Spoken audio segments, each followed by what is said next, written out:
আসসালামু আলাইকুম।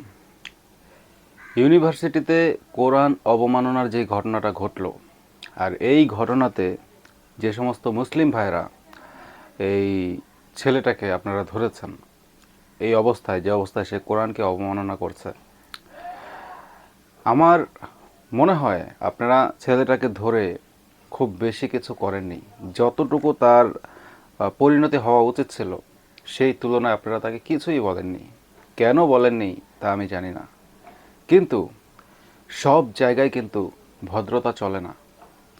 আপনারা যেইভাবে ভদ্রভাবে ইংলিশ টিংলিশ বলে কী যে করলেন আমি বুঝলাম না। এই ছেলেটার কি অক্ষত অবস্থায় থানায় যাওয়ার কথা ছিল?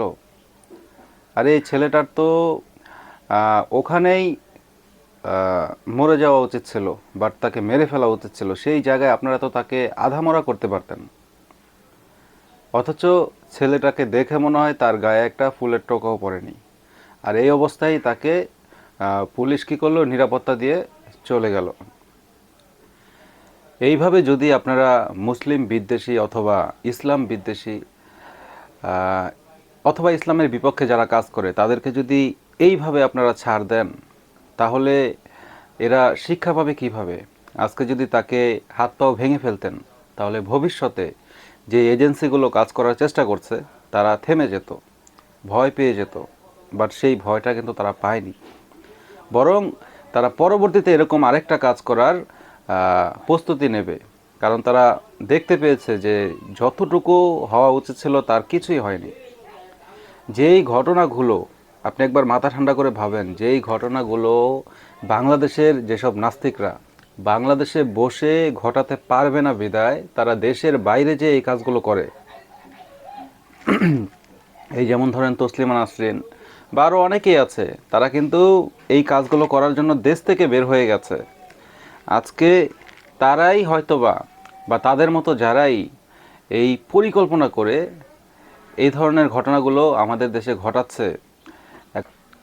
ঘটে যাওয়া এই ঘটনা থেকে পরিষ্কার একটা জিনিস বোঝা যায় যে বাহিরে থেকে কেউ এজেন্সি হিসেবে বা কোনো মাধ্যমে বাংলাদেশে এই ধরনের ইসলামের বিপক্ষে যে নষ্টামিগুলো এগুলো করার জন্য কেউ বা কারা হয়তো কাজ করছে। তাই এই ধরনের মানুষগুলোকে আমরা যদি মানসিক রোগী বলে ছাড় দিয়ে দিই, এটা তো আসলে হলো না। কারণ যদি কোনো ব্যক্তি অসুস্থ হয়, তার অসুস্থর ইফেক্ট কি মানে ইসলামের বিপক্ষে কথা বলা, কোরআনকে অবমাননা করা, এটা কি কোনো যৌক্তিক কথা? অন্ততপক্ষে বাংলাদেশে এরকম একটা ঘটনার পরে এরকম একটা মানুষকে ছাড় দেওয়া হবে এটা চিন্তাও করা যায় না, বাট সেটাই এখন দেখতে হচ্ছে।